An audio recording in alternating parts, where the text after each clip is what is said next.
కవితమ్మ పెద్దయ్య ఏం చేస్తున్నావు అమ్మా? మెట్లుకుతానే పెద్దయ్య. ఇది అవ్వంగానే మన ముస్తాబ్ చేయడానికి పార్లర్ పోవాలి. ఇంతకి అన్నిడబోయిండు? అన్న జాబ్కి పోయిండు. ఇప్పుడు వచ్చే టైం అయింది పెద్దయ్య. అరే ఏం పెద్దయ్య బాగున్నావా? ఎట్లున్నావు డ్రామారావు? నాదేముందిలే పెద్దయ్య, పొద్దున్నే జాబుకోవడం, సాయంత్రం అయితే గిట్లా తిరిగి రావడం. నౌకరి మంచిగా ఉన్నదిరా. వచ్చేదే 20,000. ఏం మంచిగా ఉంటది? ఇంతకి బాపెట్టి పోయిండ్రా? దుబాయ్కి వర్కర్ కావాలంటే పంపనీకి పోయిండే. అట్నుండటే ఉద్యమానికి పోయేస్తానన్నాడే.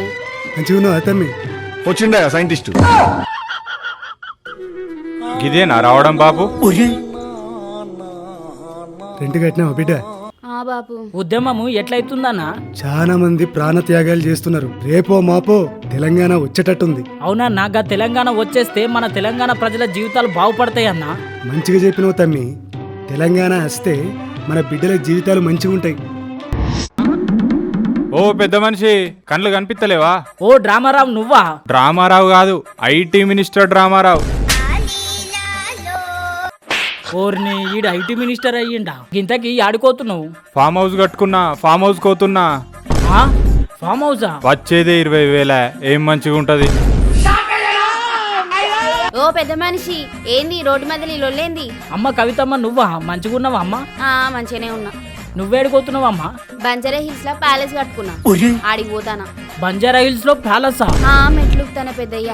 ఇది అవ్వంగానే మన ముస్తాబ్ చేయడానికి పార్లర్ పోవాలి. గింతకి బాపేడి? ఏ తమ్మి, రోడ్డు మీద నీ లొల్లేంది? బాగున్నావా అన్న? ఏడుకోతున్నావు? 120 ఎకరాల ఫామ్ హౌస్ కట్టినా, అగో గాడి పోతున్నా. 120 ఎకరాల ఫామ్ హౌసా? దుబాయ్కి వర్కర్ కావాలంటే పంపనీకి పోయిండే. 120 ఎకరాల ఫామ్ హౌస్ కట్టినా. దుబాయ్కి వర్కర్ కావాలంటే పంపనీకి పోయిండే. 120 ఎకరాల ఫామ్ హౌస్ కట్టినా. ఓర్ని పాసుగాల గిన్ని పైసలు దోసుకున్నావు.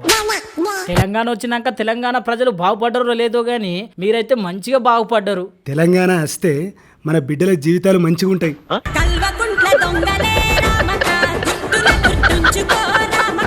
ఇలాంటి చాలా ఉన్నాయి, ఇంకా దాచాం.